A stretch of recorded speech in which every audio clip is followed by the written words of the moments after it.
দেখো, এই কথাগুলো তোমাকে কেউ বলবে না, কেউ তোমাকে শেখাবে না। আমাদের যে অবচেতন মন বা আনকনসিয়াস মাইন্ড, সেটা একটা অন্ধকারাচ্ছন্ন জায়গা।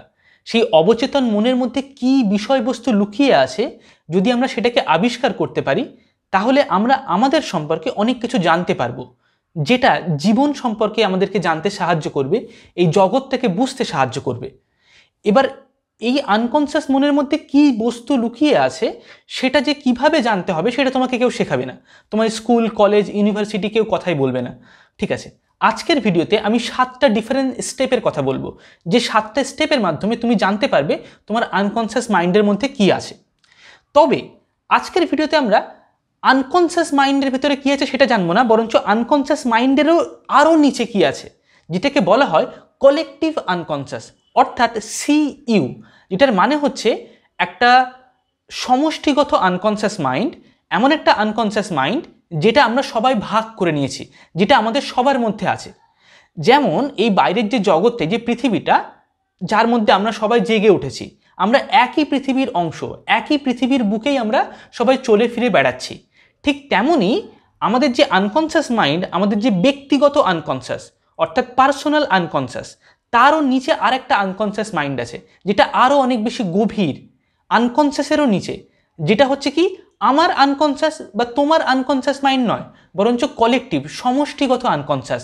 সেই একই আনকনসিয়াসের ভিতর থেকে আমরা সবাই বা আমাদের সবার চরিত্রগুলো জেগে উঠেছে। তাহলে মনকে আমরা 3টে স্তরে ভাগ করতে পারি। একটা হচ্ছে কনসিয়াস মাইন্ড, যেটা আমরা সারাদিন ব্যবহার করে থাকি, কথা বলার সময়, ঘুম থেকে উঠে, মোবাইল ফোন দেখার সময়। তার নিচে হচ্ছে আনকনসিয়াস মাইন্ড, যেটা হচ্ছে আমাদের ব্যক্তিগত আনকনসিয়াস মাইন্ড, ছোটোবেলায় যে ঘটনাগুলো ঘটেছে বা যে ট্রমাগুলো হয়েছে, যেগুলো আমাদের এখন আর মনে নেই, মনে পড়ে না, যে স্মৃতিগুলো, সেই জিনিসগুলো যেখান থেকে আমাদের ইনস্টিংক্টগুলো উঠে আসে। আর তারও নিচে আছে কলেকটিভ আনকনসিয়াস, যেখানে আর্কিটাইপস এক্সিস্ট করে, যেটা আমরা সবাই যে আনকনসিয়াস মাইন্ডের অংশ, যেটা আমাদের সবার মধ্যে এক্সিস্ট করে। সেই কলেকটিভ আনকনসিয়াসে যাওয়ার 7টা ডিফারেন্ট স্টেপ সম্পর্কে আলোচনা করব। তার মধ্যে 4 নাম্বার যে স্টেপটা আমি বলবো এবং 7 নাম্বার যে স্টেপটা আমি বলবো, এই দুটো সব থেকে বেশি গুরুত্বপূর্ণ। যদি তুমি এই দুটো স্টেপকে মিস করে যাও বা বুঝতে না পারো, তাহলে তুমি কোনো কিছুই বুঝতে পারবে না আনকনসিয়াস মাইন্ড সম্পর্কে। ঠিক আছে? সুইজারল্যান্ডের সাইকোঅ্যানালিসিস্ট কার্ল গুস্তভ জুং, তিনি সিগমন্ড ফ্রয়েড, যিনি আনকনসিয়াস মাইন্ডটাকে আবিষ্কার করেছেন বা সাইকোঅ্যানালিটিক থিওরিগুলোকে দাঁড় করিয়েছেন, তার স্টুডেন্ট ছিল এবং তার বন্ধুও ছিল। কিন্তু পরবর্তীকালে কার্ল গুস্তভ জুং সে সিদ্ধান্ত নেয় ফ্রয়েডের যে থিওরি, তার সাথে সে থাকবে না, বরঞ্চ তার থেকে অন্য রকম থিওরি সে ডেভেলপ করবে। তখন জিউং তার আলাদা থিওরি তৈরি করতে শুরু করে, এবং সেই যে থিওরিগুলো, সেগুলোকে আমরা এখন বলে থাকি অ্যানালিটিক্যাল সাইকোলজি। এবং পরবর্তীকালে যারা জিউংয়ের ফিলোসফি নিয়ে বা সাইকোলজি নিয়ে পড়াশুনো করেছে, তারা আরও সেটাকে ডেভেলপ করেছে এবং আরও নতুন থিওরি দিয়েছে। যেমন বার্নার্ড কাস্ট্রপ, তিনি যেমন এখন খুবই বিখ্যাত, তার যে ফিলোসফি বা সাইকোলজি, যেটা জিউংয়ের সাইকোলজির উপরে বেস, সেটাকে বলা হয় অ্যানালিটিক্যাল আইডিয়ালিজম। তো আজকে আমরা যে সাইকোলজিটা জানছি, সেটা কিন্তু সিগমন্ড ফ্রয়েডের সাইকোলজি নয়, ফ্রয়েডের থেকে অনেকটাই আলাদা। এটা হচ্ছে কি অ্যানালিটিক্যাল সাইকোলজি, যেটা হচ্ছে কার্ল গুস্তভ জিউংয়ের সাইকোলজি, সুইজারল্যান্ডের সাইকোঅ্যানালিসিস্ট। ফ্রয়েডের সাইকোঅ্যানালিসিসের মধ্যে কোনো কলেকটিভ আনকনসিয়াস মাইন্ড নেই, সমষ্টিগত একটা অবচেতন মনের অস্তিত্ব নেই, সেখানে শুধুমাত্র পার্সোনাল আনকনসিয়াসই আছে। এবং ফ্রয়েডিয়ান সাইকোঅ্যানালিসিস সেটা পুরোপুরি সেক্সুয়াল, মানে তার বেশিরভাগ থিওরিগুলো সেক্সুয়াল ইনস্টিংক্টের উপরে বেসড, এবং এটা একটা মেটেরিয়ালিস্ট সাইকোঅ্যানালিসিস। কারণ ফ্রয়েড সাইকোঅ্যানালিসিসকে পুরোপুরি একটা সায়েন্সের মতো করে ডেভেলপ করতে চেয়েছিল, যেমন ম্যাথামেটিক্স, ফিজিক্স, বায়োলজি, সেরকম একটা এক্স্যাক্ট সায়েন্স, যেখানে কিছু রুলস থাকবে, কিছু ফর্মুলা থাকবে, কিছু ইকুয়েশন থাকবে, ম্যাথামেটিক্সের মতো। কিন্তু জিউং কি করে, সেখান থেকে তার পথটাকে আলাদা করে নেয়। জিউং সেটাকে অনেকটা বেশি ধর্মীয়, অনেকটা বেশি রিলিজিয়াস, স্পিরিচুয়াল দিকে চলে যায়, যার ফলে তার সাইকোলজিটা আলাদা হয়। ওকে, এখন আমরা জানবো সেই কলেকটিভ আনকনসিয়াসে পৌঁছানোর 7টা ডিফারেন্ট স্টেজেস কি, এবং এই স্টেজেসগুলোকে আমরা এক এক করে ইনভেস্টিগেট করার মাধ্যমে কিভাবে আমরা আমাদের আনকনসিয়াস মাইন্ডের মধ্যে দিয়ে গিয়ে কলেকটিভ আনকনসিয়াসটাকে আবিষ্কার করতে পারি। ওকে, তো তার আগে আমরা একটা মেন পয়েন্টসগুলো শুরু করার আগে আমি একটা ছোট্ট কথা বলে দিই। সেটা হচ্ছে আমাদের যে কোর্স অ্যাডভান্স মাইন্ডসেট সেটা লঞ্চ করা হয়ে গেছে এবং তোমরা সবাই চাইলে নিচে যে হোয়াটসঅ্যাপ নাম্বারটা দেওয়া আছে স্ক্রিনের উপরে, এই হোয়াটসঅ্যাপ নাম্বারে আমাদের সঙ্গে যোগাযোগ করে আমাদের অ্যাডভান্স মাইন্ডসেট কোর্সের সঙ্গে যুক্ত হতে পারো এবং ডেসক্রিপশানেও আমাদের হোয়াটসঅ্যাপের লিঙ্ক দেওয়া আছে, সেখান থেকেও তুমি আমাদের হোয়াটসঅ্যাপে অ্যাডভান্স মাইন্ডসেট লিখে আমাদের এই কোর্সের সঙ্গে যুক্ত হতে পারো। জাস্ট একটা ভিডিওতে আমি লাস্ট ভিডিওতে আমি অ্যাডভান্স মাইন্ডসেট কোর্সের কথা বলেছিলাম কীভাবে যুক্ত হতে হবে, আমাদের হোয়াটসঅ্যাপ নাম্বারটা শেয়ার করেছিলাম এবং জাস্ট এক সপ্তাহের মধ্যে এত বেশি রেসপন্স পেয়েছি আমি আশাই করিনি। আমার এক্সপেকটেশন যা ছিল তার থেকে অনেক ভালো রেসপন্স পেয়েছি। অনেক মানুষ যুক্ত হচ্ছে, বাংলাদেশ থেকে, ইন্ডিয়া থেকে প্রচুর মানুষ যুক্ত হচ্ছে। আমি কি বলবো, আই এম রিয়েলি হ্যাপি। আমি এতটা বেশি এক্সপেক্টও করিনি যে মাত্র 6-7 দিনের মধ্যে এত বেশি সংখ্যক লোক আমাদের সঙ্গে যুক্ত হবে। তো আমি খুবই খুশি এবং প্রত্যেকেই তার তার নিজস্ব সামর্থ্য অনুযায়ী আমাদেরকে ডোনেট করছে টাকা এবং অনেকেই আছে যারা একটা বেশ বড় অ্যামাউন্টের টাকা ডোনেট করছে, আবার অনেকে ছোটো অ্যামাউন্টের টাকাও ডোনেট করছে। তো এটা একটা ডোনেশনের উপরে বেসড একটা কোর্স, তো যার ফলে টাকা পয়সার এখানে কোনো বিষয় নেই। তুমি তোমার সুবিধা মতো, তোমার স্বাচ্ছন্দ্য মতো যে কোনো পরিমাণের টাকা আমাদেরকে ডোনেট করে এই কোর্সের সঙ্গে যুক্ত হতে পারো, ঠিক আছে? সর্বনিম্ন 1 টাকার মাধ্যমে তুমি যুক্ত হতে পারো যদি তোমার সামর্থ্য থাকে এবং তুমি আমাদেরকে যদি সাহায্য করতে চাও তাহলে তুমি আরও বেশি পরিমাণ অর্থ আমাদেরকে অনুদান হিসেবে দিতে পারো। তবে সেটা ম্যান্ডেটরি নয়, সেটা হচ্ছে তোমার আমাদের প্রতি ভালোবাসা এবং তোমার ক্ষমতা, তোমার সামর্থ্য সেই অনুযায়ী। এই কোর্সের মধ্যে তুমি কি শিখতে পারবে? তুমি 50টারও বেশি ডিফারেন্ট মাইন্ডসেট সম্পর্কে জানবে, যে মাইন্ডসেটগুলো তোমার সারা জীবন কাজে লাগবে। একটা ভুল মাইন্ডসেট তোমার জীবনের আগামী 4-5 বছর সময় নষ্ট করে দিতে পারে। বিভিন্ন জিনিস ভুল করার পরে, বিভিন্ন মিস্টেক করার পরে গিয়ে তুমি হয়তো সেই জিনিসটা শিখবে, কিন্তু একটা জায়গাতে যখন তুমি 50টা বা তারও বেশি আলাদা আলাদা মাইন্ডসেট সম্পর্কে তুমি একটা চেক লিস্ট পেয়ে যাচ্ছ, একটা লিস্ট পেয়ে যাচ্ছ, এই মাইন্ডসেটগুলো তোমার জীবনে কাজে লাগবে। তুমি সেটা আমার থেকে শেখো, অন্য কোনো ইউটিউব ভিডিও দেখে শেখো, তুমি কোনো বই পড়ে শেখো বা যেখান থেকেই শেখো না কেন, তোমাকে এগুলো জীবনে শিখতেই হবে। কিন্তু প্রশ্ন হচ্ছে যে তুমি কতটা তাড়াতাড়ি শিখবে। তুমি অনেকগুলো ভুল করার পর, নিজের জীবনে 3-4-5 বছর নষ্ট করার পর গিয়ে নিজের অভিজ্ঞতা থেকে, মিস্টেক থেকে শিখবে, নাকি আগে থেকে তুমি শিখে নেবে? এটা হচ্ছে প্রশ্ন। তো সেই 50টারও আরও অনেক বেশি সংখ্যক মাইন্ডসেট এই কোর্সের মধ্যে দেওয়া আছে এবং এটা ছাড়া এটাও বলে দেওয়া আছে কিভাবে একটা নেগেটিভ মাইন্ডসেটকে একটা পজিটিভ মাইন্ডসেটে তুমি কনভার্ট করতে পারবে। তার 6টা ডিফারেন্ট স্টেজেস বা স্টেপস সম্পর্কে এই কোর্সের মধ্যে আলোচনা করা হয়েছে। ওকে, এবং এই কোর্সের মধ্যে কমন সেন্সিক্যাল মাইন্ডসেট এবং ভ্যালুয়েবল মাইন্ডসেট এবং অ্যাডভান্স মাইন্ডসেট, 3টে আলাদা চ্যাপ্টারের মধ্যে 3টে আলাদা আলাদা রকমের মাইন্ডসেটে ডিভাইডেড করা হয়েছে, যার মধ্যে অ্যাডভান্স মাইন্ডসেট, যে 7টা অ্যাডভান্স মাইন্ডসেট নিয়ে আমরা আলোচনা করেছি, সেগুলো অত্যন্ত গুরুত্বপূর্ণ এবং যারা ওয়ার্ল্ডের টপ 1% পিপল, সেটা স্টিভ জবস হোক বা বিল গেটস হোক বা এলন মাস্ক হোক বা যে কোনো রাইটার হোক বা মিউজিশিয়ান হোক বা অ্যাথলিট হোক, তারা সবাই তাদের সবার লাইফের মধ্যে বা তাদের মেন্টাল লাইফের মধ্যে এই অ্যাডভান্স মাইন্ডসেটগুলো বারবার করে উঠে এসেছে। তো সেই জন্য এই অ্যাডভান্স মাইন্ডসেটগুলো তোমাকে অনেক অনেক বেশি সাহায্য করবে। তুমি তোমার যদি একটা বড় উদ্দেশ্যকে অ্যাচিভ করতে চাও তাহলে তো তোমাকে এগুলো শিখতেই হবে। যদি তোমার জীবনের উদ্দেশ্য অনেক ছোট বা অনেক কম হয় তাহলে তো এগুলো তোমাকে আরও খুব সহজেই অনেক বেশি সাহায্য করতে পারবে। ওকে, তো খুব শীঘ্রই এই হোয়াটসঅ্যাপ নাম্বারে আমাদেরকে টেক্সট করে তুমি এই কোর্সের সঙ্গে যুক্ত হতে পারো। Thank you so much. এবারে চলে আসি আমাদের আজকের ভিডিওর প্রধান টপিকে। সবার প্রথম যেটা হচ্ছে স্টেপ 1, সেই কলেকটিভ আনকনসিয়াসে তার যে অন্ধকার আচ্ছন্ন যে সেই যে জগৎ আমাদের মনের মধ্যেই লুকিয়ে আছে, সেখানে পৌঁছানোর প্রথম যে স্টেপ সেটা হচ্ছে যে setting the boundaries on enquiry. অর্থাৎ এটার মানে কি, জিউং বলছে যে বাইরের যে জগৎটা, এই যে গোটা পৃথিবী, গোটা যে ইউনিভার্সটা আর কি, পুরো যে অস্তিত্বটা, সেটা হচ্ছে ইনফিনিট, তার কোনো শেষ নেই। তার মধ্যে ব্ল্যাক হোলস, নেবুলা, স্টার্স আরও কত কিছু আছে, আমরা তার সব কিছু সম্পর্কে জানি না। এটা হচ্ছে অসীম পরিমাণ জটিল, ইনফিনিটলি কমপ্লেক্স। ঠিক তেমনই আমাদের ভেতরে যে মানসিক জগৎটা, সেটা হচ্ছে অসীম পরিমাণ কমপ্লেক্স। সেটা সম্পর্কে সব কিছু আমরা জানতে পারবো না, ঠিক আছে? এবং যার ফলে আমরা একটা এয়ার টাইট একটা থিওরি, এমন একটা কনসেপ্ট বা একটা থিওরি তৈরি করতে পারবো না যেটা একদম ম্যাথামেটিক্সের ফর্মুলার মতো হবে।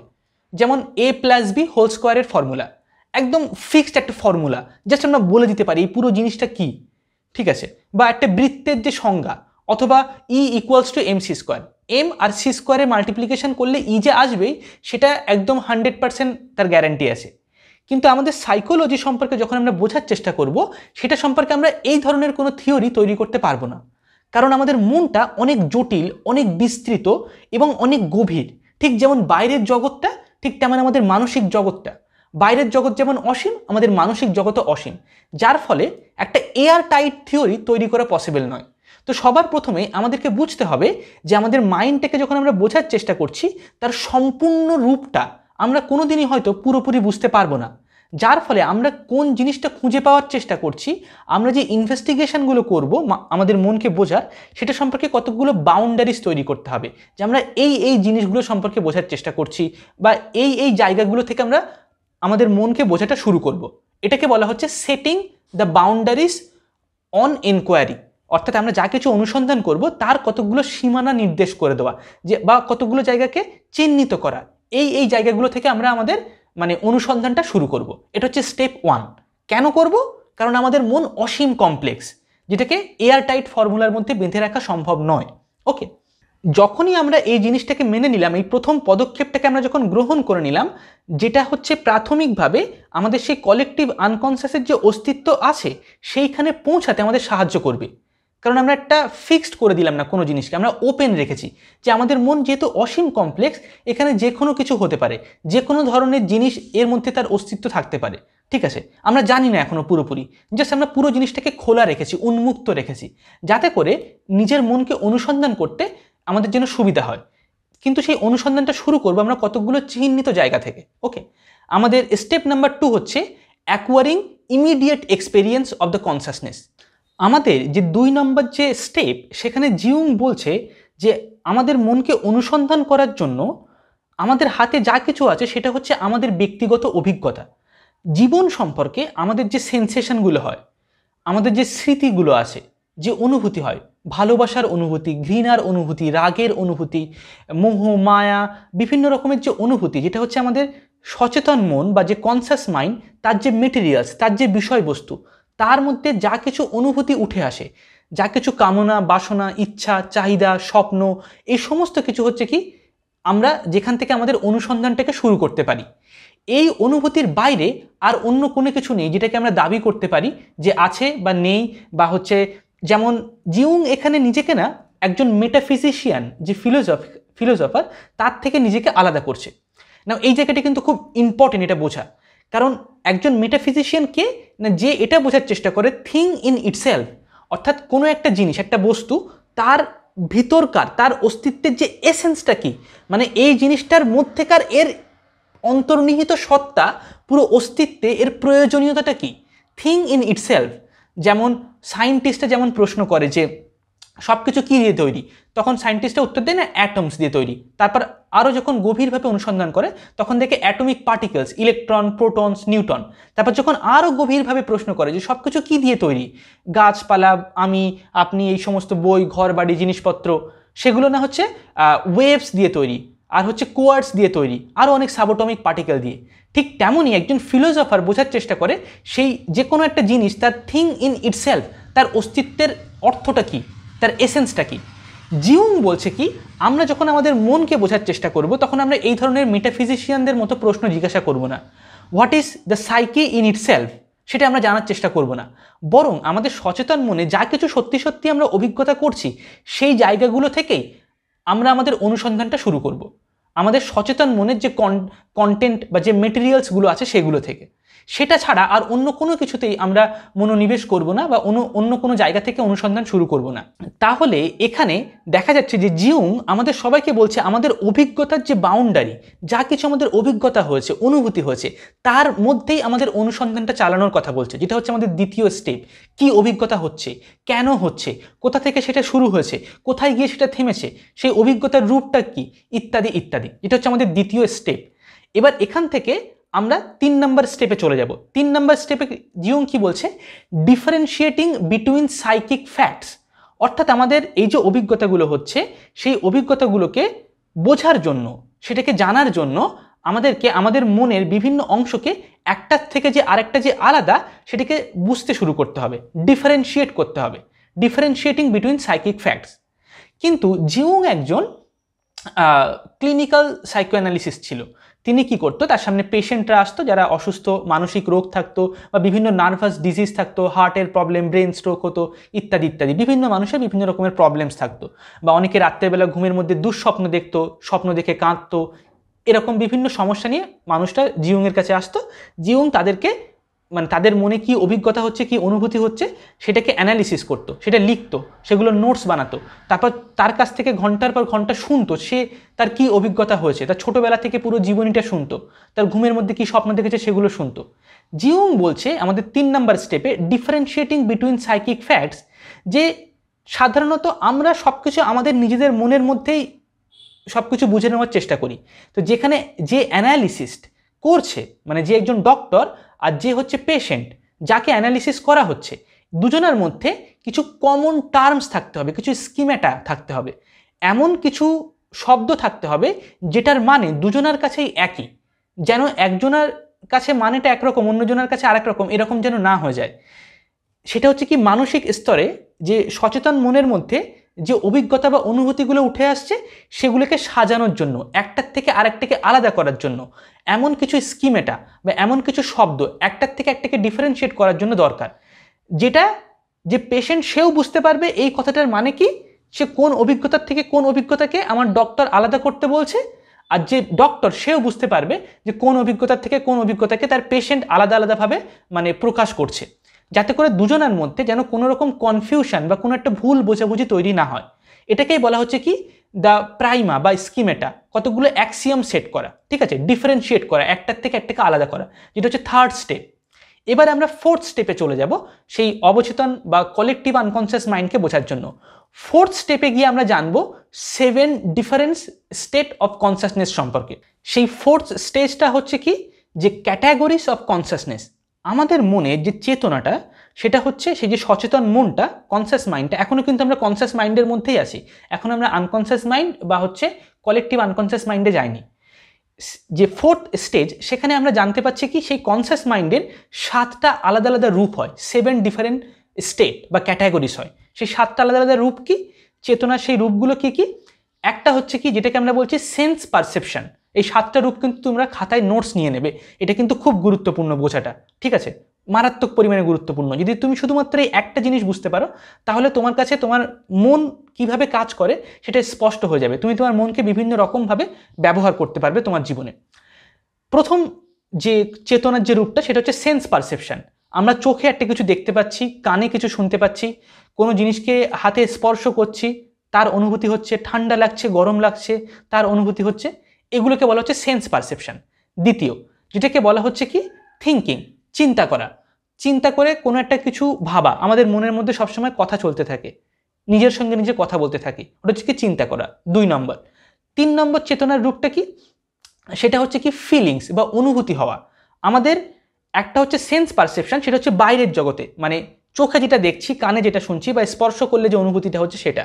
আর একটা হচ্ছে ফিলিংস, যেটা হচ্ছে আমাদের ভেতরে হয়, কোনো সময় ভালো লাগছে আমাদের, আমরা যখন প্রেমে পড়ি তখন আমাদের ভালো লাগে, কোনো একটা কারোর সঙ্গে কথা বলে আমাদের ভালো লাগে 10 মিনিট, কোনো একটা সিনেমা দেখে বা কবিতা পড়ে আমাদের ভালো লাগে, ঠিক আছে, যে ফিলিংস হওয়া, অনুভূতি হওয়া, একটা অনুভব করতে পারা কোনো জিনিস, এটা হচ্ছে 3 নম্বর চেতনার রূপ। ওকে, এবার 4 নম্বর চেতনার রূপ হচ্ছে যেটাকে আমরা বলি কি ইনটিউশন। ইনটিউশন মানে কি এক মুহূর্তের মধ্যেই কোনো একটা জিনিসকে বুঝে ফেলতে পারা, ঠিক আছে, মানে ধরা যাক একটা ঘড়ি, আমার কাছে একটা ঘড়ি আছে, এটা দেখে আমরা জানি যে এটার নাম হচ্ছে ঘড়ি। এবার দেখা গেল কোনো একটা শিশুকে আমি বলে দিলাম এটা হচ্ছে ঘড়ি, তারপর কিছুদিন বাদে সে আবার এটাকে যখন দেখবে তখন সাথে সাথে তার মনে পড়ে যাবে ও হ্যাঁ এটাই সেই ঘড়ি, তার কোনো সন্দেহ থাকবে না যে এই জিনিসটার নাম ঘড়ি। সে হয়তো একটা অন্য ঘড়ি দেখছে কিন্তু তারপরেও সে ইনটুইটিভলি বুঝতে পারবে ওইটা আর এটা হচ্ছে একই জিনিস বা একই ক্যাটাগরির মধ্যে পড়ে, একই শ্রেণী বিভাগের মধ্যে এটা পড়ছে। একটা বিড়ালকে তুমি দেখলে তারপর একটা অন্য বিড়ালকে একদিন বা 2 দিন পরে দেখলে, তাহলে তোমার এটা বুঝতে অসুবিধা হচ্ছে না যে ওই বিড়ালটা আর এই বিড়ালটা একই জিনিস, একটাই প্রাণী, মানে একই শ্রেণী বিভাগের মধ্যে পড়ছে, সেই একই বিড়াল হোক অথবা না হোক। এটাকে বলছি আমরা কি ইনটিউশন। ইনটুইটিভলি আমরা ভবিষ্যতে কি ঘটনা ঘটতে পারে সেটা অনেক সময় আগে থেকে বুঝতে পারি, জাস্ট ইনটিউশনের মাধ্যমে, যখন আমাদের অভিজ্ঞতা অনেক বেশি হয়ে যায়। ওকে, ইনটিউশনকে ডেভেলপ করতে পারা মানে ট্রেনিং দিতে পারা খুবই গুরুত্বপূর্ণ। যার ইনটুইটিভ ক্যাপাসিটি জীবনে যত বেশি থাকবে তার সফলতা অর্জন করার ক্ষমতা তত বেশি হবে, ঠিক আছে। এটা নিয়ে আমরা পরে অন্য ভিডিওতে আলোচনা করব এবং আমাদের চ্যানেলে পরের বছর হয়তো একটা কোর্স আসবে ইন্টিগ্রাল সাকসেস, সেখানে আমরা এই ইনটিউশন নিয়ে আলোচনা করব। ওকে, ইনটিউশন কি হয়, তাহলে আমরা দেখতে পাচ্ছি চেতনার 4টে বেসিক রূপ। একটা হচ্ছে সেন্স পারসেপশন, চোখে কানে দেখা, দ্বিতীয় হচ্ছে কি থিঙ্কিং করা, চিন্তা করা, 3 নম্বর কি ফিলিংস, আর 4 নম্বর কি, 4 নম্বর হচ্ছে ইনটিউশন। এরপরে আরও 3টে চেতনার রূপ আছে। একটা হচ্ছে কি অ্যাটেনশন এবং হচ্ছে উইল। আমি এখন কথা বলছি, তো আমি আমার মনটা বা অ্যাটেনশনটা এখানে দিয়ে রাখতে পারি। যখন আমাকে যদি কেউ এখন ডাকে বা একটা ফোন কল আসে, তাহলে আমি আমার অ্যাটেনশনটা এখান থেকে সরিয়ে সেই মোবাইল ফোনে কথা বলার দিকে দিয়ে দিতে পারি। তারপর সেখান থেকে অ্যাটেনশনটাকে সরিয়ে বই পড়ার দিকে দিতে পারি। এই যে আমার অ্যাটেনশনটাকে আমি একটা জায়গা থেকে একটা জায়গায় সরাতে পারছি, আমার যে উইল পাওয়ারটা ব্যবহার করতে পারছি, এটা হচ্ছে চেতনার আর একটা রূপ। এটাকে আমরা অনেক সময় ব্যবহার করে থাকি। কেউ হয়তো বেশি ব্যবহার করতে পারে এই রূপটাকে, কেউ কম ব্যবহার করতে পারে, কিন্তু এটা যে চেতনার একটা রূপ সেটা আমরা সবাই জানি। সেই যে অ্যানালিসিস্ট, যে ডক্টর আর যে পেশেন্ট, তারা দুজনেই যেন এই জিনিসগুলোকে আলাদা আলাদাভাবে যেন বুঝতে পারে কোনটার কি মানে। ওকে, এবং এরপরে আমাদের 6 নম্বর যে চেতনার রূপ সেটা হচ্ছে ফ্যান্টাসি বা ডে ড্রিমিং। অর্থাৎ আমরা দিনের বেলা অনেক সময় কল্পনা করি, যদি আমার কাছে একটা গাড়ি থাকতো তাহলে আমি গাড়ি চালিয়ে একটা লং ড্রাইভে যেতাম, ঠিক আছে, পাহাড়ের মধ্যে রাস্তা দিয়ে ঘুরে বেড়াচ্ছি ইত্যাদি ইত্যাদি, এরকম আমরা কল্পনা করতে থাকি, ডে ড্রিমিং করতে থাকি, ঠিক আছে, অলিক কল্পনা করতে থাকি আমরা, ঠিক আছে। বা ফ্যান্টাসি, যে ফ্যান্টাসিগুলো আমাদের মধ্যে তৈরি হয় সেগুলো, যে আমার যখন অনেক টাকা হয়ে যাবে তখন আমি একটা স্যুট কিনবো, একটা দামি ঘড়ি কিনবো ইত্যাদি ইত্যাদি, বা বিভিন্ন রকমের কল্পনা করতে থাকি। এটা হচ্ছে কি আমাদের চেতনার 6 নম্বর রূপ। চেতনাটা উঠে আসে আমাদের কনসিয়াস মাইন্ডটা এই রূপে। এরপরে 7 নাম্বার যেটা লাস্ট আমাদের রূপ, সেটা হচ্ছে কি ড্রিমস।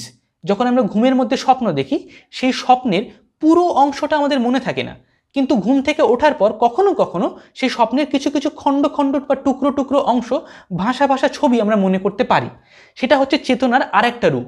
সেটা পুরোপুরি সচেতন মন নয়, কিন্তু তাও সচেতন মন কিছুটা সেটা মনে করতে পারে। সচেতন মনের মধ্যে সেই অংশটা উঠে আসে। আনকনসিয়াস মাইন্ড থেকে ওই স্বপ্নগুলো উঠে আসে কনসিয়াস মাইন্ডে। যতটুকু উঠে আসে কনসিয়াস মাইন্ডে, তার পুরোটা কনসিয়াস মাইন্ড মনে রাখতে পারে না, একটু একটু মনে রাখতে পারে। ঘুমটা ভেঙে যাওয়ার পর যতটুকু মনে থাকে ওই স্বপ্ন সম্পর্কে, ওইটুকু হচ্ছে সচেতন মনের একটা রূপ, সচেতন বা কনসিয়াস মাইন্ডের বা চেতনার একটা রূপ। তাহলে এখানে আমরা 7টা ডিফারেন্ট রূপ দেখতে পাচ্ছি চেতনার। প্রথম 4টে রূপ দেখতে পাচ্ছি, যেটাকে আমরা সাইকিক ফাংশন বলবো, বা মনের 4টে মানে গঠন প্রণালী। একটা হচ্ছে সেন্স পারসেপশন, একটা হলো থিঙ্কিং, একটা হচ্ছে ফিলিংস, একটা হচ্ছে ইনটিউশন।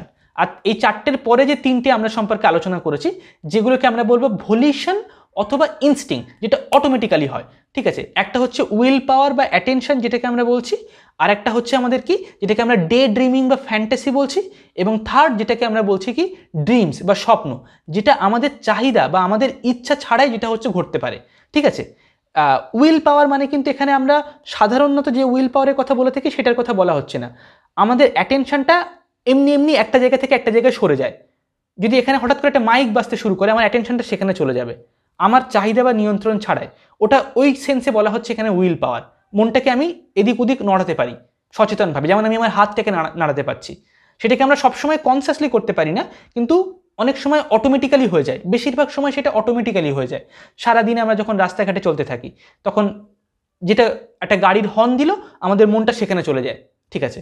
তো এই হচ্ছে 7টা চেতনার রূপ, যেটা আমরা 4 নাম্বার স্টেপের মধ্যে জানছি এই 7টা চেতনার রূপ সম্পর্কে। যে অ্যানালিসিস করছে আর যে পেশেন্ট যাকে অ্যানালিসিস করছে, তাদের দুজনের মধ্যে এই 7টা চেতনার রূপ সম্পর্কে স্পষ্ট ধারণা থাকা দরকার, যেন দুজনাই একই টার্মসে আসতে পারে।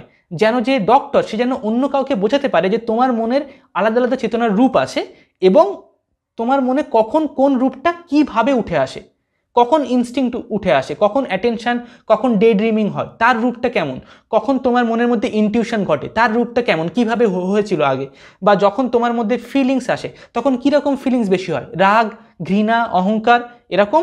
সেন্স পারসেপশন যখন হয় তখন তুমি কোন জিনিসগুলো তোমার মনে থাকে বেশি, থিঙ্কিংয়ের ক্ষেত্রে কোন জিনিসটা ঘটে, দুজনে যেন একই টার্মসে আসে। এবার আমরা চলে আসবো আমাদের 5 নাম্বার স্টেপে।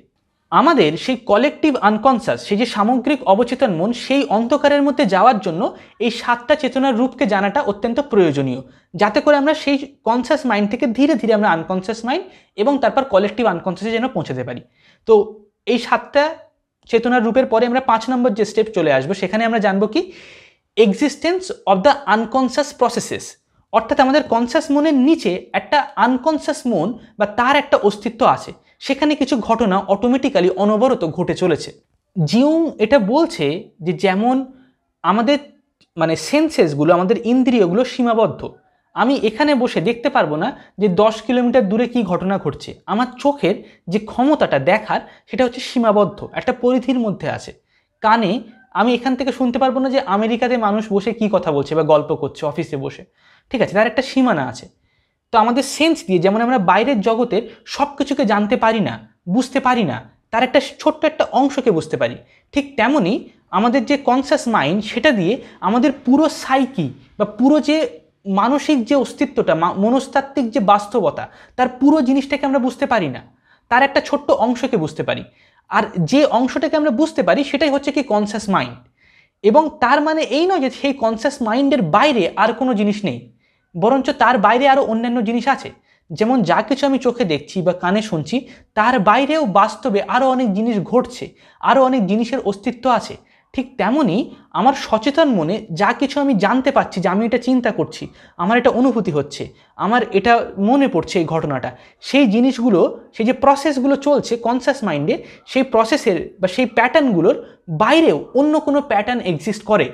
ঠিক যেমন যা কিছু আমার চোখ দেখতে পাচ্ছে তার বাইরেও আরও অনেক জিনিসের অস্তিত্ব আছে, ঠিক তেমনই এটাকে বলা হয় রেসিপ্রোকাল আর্গুমেন্ট। তো জিউং এখানে একটা রেসিপ্রোকাল আর্গুমেন্টের দ্বারা প্রমাণ করছে যে আনকনসিয়াস মাইন্ডে একটা প্রসেস এক্সিস্ট করে, মানে একটা আনকনসিয়াস মাইন্ড এই নামে একটা প্রসেস এক্সিস্ট করে। ঠিক যেমন কনসিয়াস মাইন্ডের মধ্যে অনেক চিন্তা, অনেক আবেগ, অনেক অনুভূতি, সেগুলো মিলে মিশে চলতে থাকে, আমরা বিভিন্ন রকম জিনিস চিন্তা করতে থাকি, ঘটনা ঘটতে থাকে। তো সেই যতটুকু আমরা বুঝি তার বাইরেও একটা আনকনসিয়াস প্রসেস আছে। সেই আনকনসিয়াস প্রসেসটা কখনো কখনো আমরা বুঝতে পারি, তার কতগুলো হিন্টস পাই বা সিগন্যাল পাই তার অস্তিত্ব সম্পর্কে। কখন পাই? যখন আমাদের মধ্যে স্লিপ ওয়াক করি। অনেক মানুষ এমন দেখা গেছে যারা ঘুমের মধ্যে হাত পা নাড়তে থাকে, বা যখন ঘুমিয়ে পড়ে ঘুমের মধ্যে হেঁটে হেঁটে এক জায়গা থেকে এক জায়গায় চলে যায়। এটাকে বলা হয় স্লিপ ওয়াক, বা অনেক সময় এটাকে বলা হয়ে থাকে সোনাম্বুলিজম। ওকে, স্লিপ ওয়াক বা সোনাম্বুলিজম। এছাড়া হচ্ছে যখন আমরা ঘুমের মধ্যে স্বপ্ন দেখি, সেই স্বপ্নটা তৈরি হয় আনকনসিয়াস মাইন্ডের মধ্যে। স্বপ্নটা কোথা থেকে? আমাদের ইন্দ্রিয় সব তো বন্ধ আছে, চোখ কান আমরা কিছু শুনতে পাচ্ছি না, আমাদের কনসিয়াস মনটা পুরো স্টপ হয়ে যায়, কোনো প্রসেস সেখানে চলতে থাকে না। তাহলে কনসিয়াস মনের মধ্যে জেগে ওঠে কি? কোন প্রসেসটা উঠে আসে? সেই স্বপ্নটা কোথা থেকে উঠে আসে? আনকনসিয়াস মাইন্ড থেকে। এছাড়া হিপনোটিজমের মধ্যেও এই জিনিসটা দেখা যায়। ধরা যাক কোনো একজন মানুষকে হিপনোটিজমের মধ্যে রাখা হয়েছে, তারপর তাকে বলা হলো যাও তুমি ওই ঘরের থেকে 1 গ্লাস জল এনে দাও আমার জন্য। সে জল এনে দেবে। তারপর যখন সে হিপনোটিজম তার যখন ভেঙে গেল, তখন তাকে বলা হবে তুমি আমাকে 1 গ্লাস জল এনে দিয়েছো একটু আগে। তখন বলবে কই না তো, আমি এনে দিইনি তো। তাহলে সে যে কাজটা করেছে, সেই কাজটা সে নিজের অজান্তেই করেছে। অর্থাৎ তার মনের মধ্যে একটা অংশ আছে, লুকানো অংশ, যেটা অবচেতনভাবে অজানা স্তরে ঘটে চলেছে। সেই প্রসেসগুলো তার অস্তিত্ব আছে। সেটা ড্রিমসের দ্বারা, যখন রাত্রের বেলা আমরা স্বপ্ন দেখি, যেটা প্রত্যেকটা মানুষ স্বপ্ন দেখে, একটা বাচ্চা শিশু পর্যন্ত তার যখন 7-8 বছর বয়স হয়ে যায়, 5-6 বছর বয়স হয়ে যায়, তখনই সে স্বপ্ন দেখতে শুরু করে দেয়, ঠিক আছে। এবং প্রাপ্তবয়স্করা তো অনেক জটিল এবং খুবই কমপ্লেক্স টাইপের ড্রিমস দেখে। তো সেখান থেকে প্রমাণ হয়ে যায়। এছাড়া স্লিপ ওয়াক বা সোনাম্বুলিজমের মাধ্যমে, এছাড়া স্লিপ অফ টাং, একটা কথা বলতে গিয়ে বা কাউকে ডাকতে গিয়ে, মাকে ডাকতে গিয়ে বাবাকে ডেকে ফেলেছি ভুল করে, স্লিপ অফ টাং, এর মাধ্যমে আমাদের আনকনসিয়াস মাইন্ড জেগে ওঠে, ঠিক আছে। আনকনসিয়াস মাইন্ডের কোনো একটা টুকরো অংশ কনসিয়াস মাইন্ডে উঠে আসে। তো এখান থেকে 5 নম্বর যে স্টেপ, সেখানে এটা প্রমাণিত হচ্ছে যে আমাদের কনসিয়াস মাইন্ডের যে ফাংশন, 4টে ফাংশন বা চেতনার রূপ, আর 3টে যে ইনস্টিংক্ট বা ভলিউশন, টোটাল 7টা চেতনার রূপ সেই কনসিয়াস মাইন্ডের, তার নিচে আছে কি একটা আনকনসিয়াস প্রসেস বা একটা আনকনসিয়াস মাইন্ড, যেটা কখনো কখনো কনসিয়াস মাইন্ডের মধ্যে জেগে ওঠে, তার কিছু সিগন্যাল উঠে আসে। ওকে, এরপরে আমরা চলে আসবো আমাদের স্টেপ 6, সেটা হচ্ছে কি আনকনসিয়াস কন্টেন্টস। অর্থাৎ এই যে কনসিয়াস মাইন্ড, এবারে আমরা জেনে গেছি যে একটা আনকনসিয়াস মাইন্ড এক্সিস্ট করে, একটা আনকনসিয়াস প্রসেস এক্সিস্ট করে।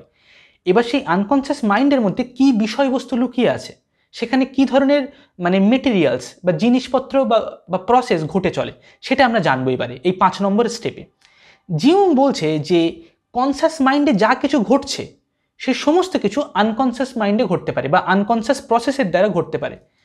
যদি আমি কোনো একটা জিনিস কনসিয়াসলি বলতে পারি, তাহলে কোনো একটা সময় নিজের অজান্তে আনকনসিয়াসলি সেই কথাটা আমি বলে ফেলতে পারি, এটা ঘটতে পারে। অর্থাৎ কনসিয়াস মাইন্ডের সমস্ত জিনিসই আনকনসিয়াস মাইন্ডে ঘটতে পারে। কনসিয়াস মাইন্ডের সমস্ত বিষয়বস্তু খুব সহজ এবং সরলভাবে আনকনসিয়াস মাইন্ডের মধ্যে যেতে পারে, কিন্তু আনকনসিয়াস মাইন্ডের সব কিছু কনসিয়াস মাইন্ডে উঠে আসতে পারে না।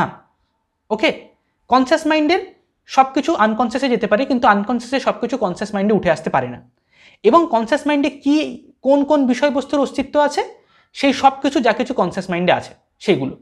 অর্থাৎ যে 7টা কনসিয়াস মাইন্ডের আমরা চেতনার যে রূপ সম্পর্কে জেনেছি, যেমন হচ্ছে ফ্যান্টাসি বা ডে ড্রিমিং, তারপরে হচ্ছে আমাদের ইনটিউশন, থিঙ্কিং, ফিলিংস। তো আমাদের যে ফিলিংসটা কনসিয়াস মাইন্ডে অস্তিত্ব আছে, সেই একই জিনিস আনকনসিয়াস মাইন্ডেও থাকতে পারে, তার কিছু অংশ আনকনসিয়াস মাইন্ডেও আটকে থাকতে পারে।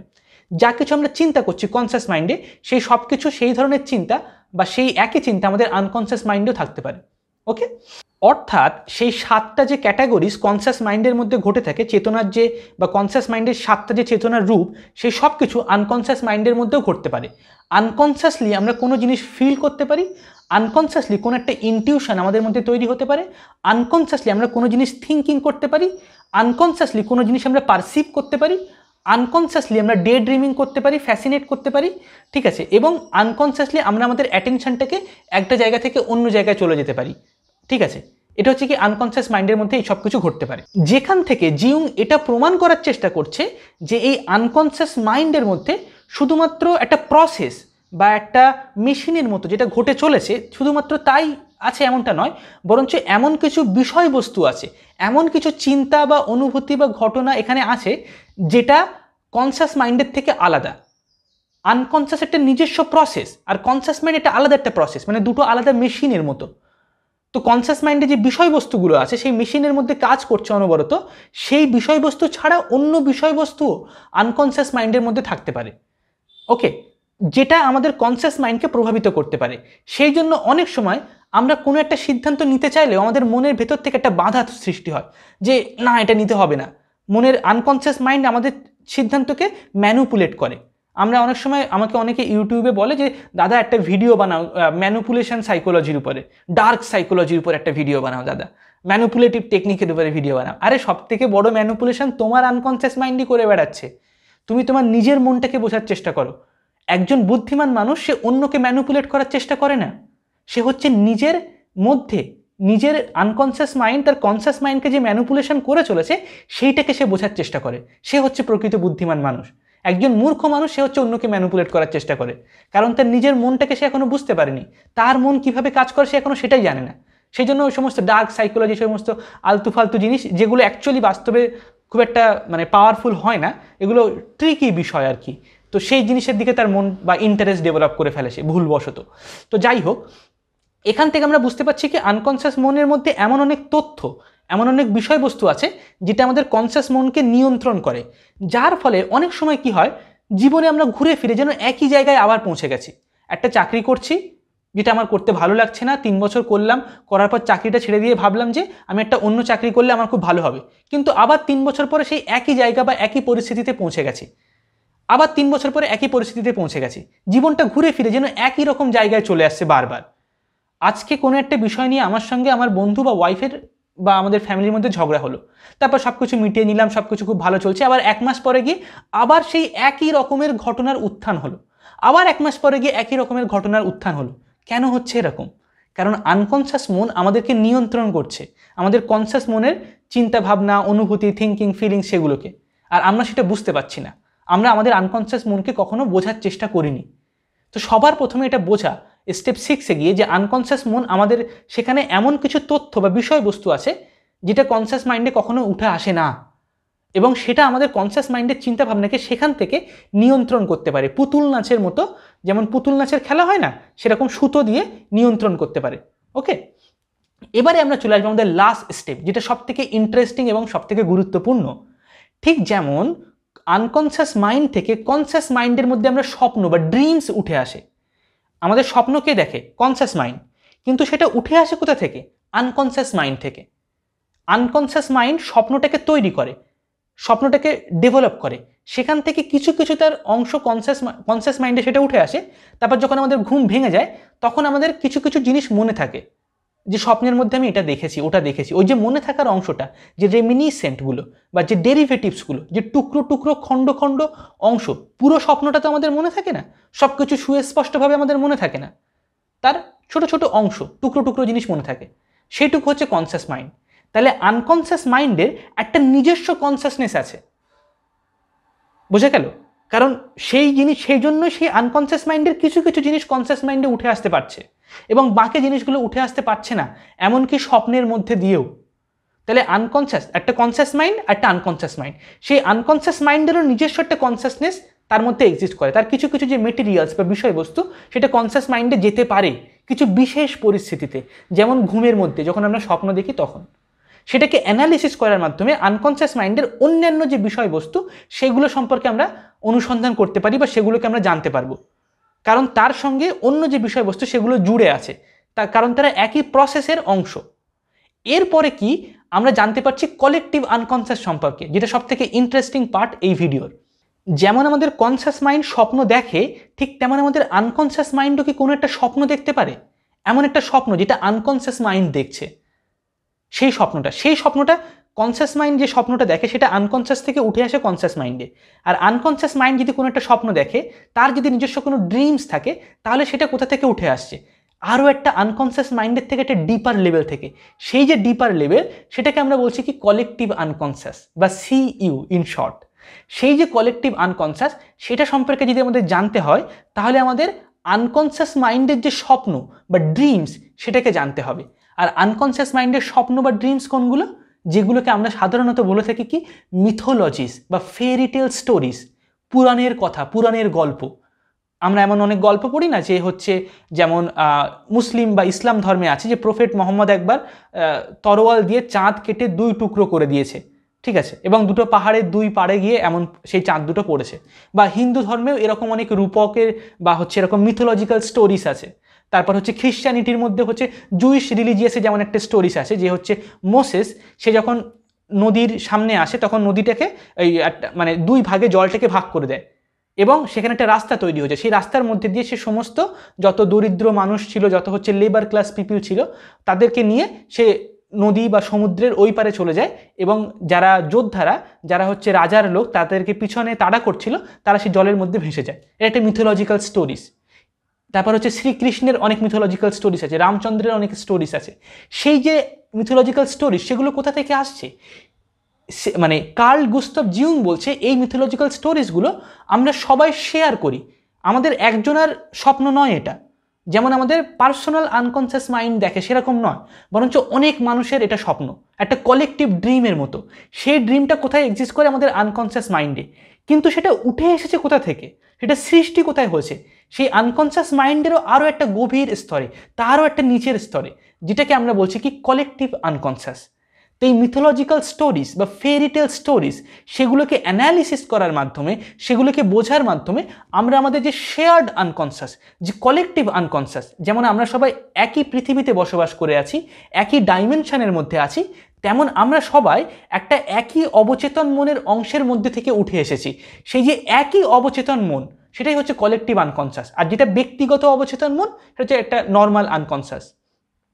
তো সেই কলেকটিভ আনকনসিয়াসকে বোঝার জন্য কি সেখান থেকে যে ড্রিমসগুলো উঠে এসেছে আমাদের আনকনসিয়াস মাইন্ডে, যেগুলো হাজার হাজার বছর ধরে সেই মিথোলজিক্যাল স্টোরিজগুলো চলছে, সেইগুলোকে অ্যানালিসিস করতে হবে, সেগুলোকে স্টাডি করতে হবে, তার সিম্বলসগুলোকে বুঝতে হবে।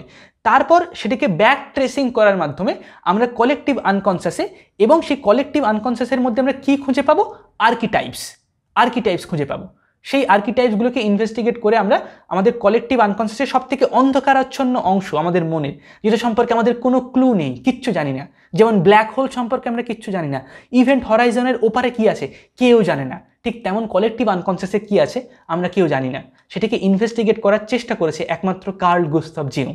ওকে, তো আশা করি বোঝা গেছে 7টা ডিফারেন্ট স্টেপ সম্পর্কে, যেটার মাধ্যমে আমরা কলেকটিভ আনকনসিয়াসে আমরা পৌঁছাতে পারি। ওকে, তো এই ছিল আজকের ভিডিও। আর যদি তোমাদের ভিডিওটা ভালো লেগে থাকে তাহলে অবশ্যই কমেন্ট সেকশনে আমাকে লিখে জানাবে, তাহলে আমি জিউংয়ের উপরে আরও কিছু ভিডিওস নিয়ে আসবো। এবং যদি তোমরা আমাদের অ্যাডভান্স মাইন্ডসেট কোর্সের সঙ্গে যুক্ত হতে চাও, তাহলে স্ক্রিনে দেওয়া ফোন নাম্বারে আমাদেরকে হোয়াটসঅ্যাপ করতে পারো, অথবা আমাদের যে ডেসক্রিপশন বক্স দেওয়া আছে সেখানে আমাদের হোয়াটসঅ্যাপের লিঙ্ক দেওয়া আছে, সেখান থেকেও আমাদের কোর্সে যুক্ত হতে পারো। কোর্সে কোনো ফিস নেই, কোনো নির্দিষ্ট ফিস নেই, তুমি যত টাকা তোমার স্বাচ্ছন্দ্য বোধ করবে তত টাকা আমাদেরকে ডোনেট করতে পারো। সর্বনিম্ন 1 টাকা ডোনেট করার মাধ্যমে যুক্ত হতে পারো যদি আমাদেরকে সাহায্য করতে চাও, এবং তোমার বা আপনার যদি সামর্থ্য থাকে তাহলে আপনার সুবিধা মতো আপনি আমাদেরকে অনুদান দিতে পারেন, যেটা হচ্ছে এই চ্যানেলটাকে আরও অনেক বড় করার জন্য, ভিডিওগুলোকে এডিট করার জন্য, আরও ইত্যাদি বিভিন্ন রকম কাজে আমরা ব্যবহার করতে পারবো। ওকে, থ্যাংক ইউ সো মাচ। পরের ভিডিওতে আবার দেখা হবে। চলো টাটা।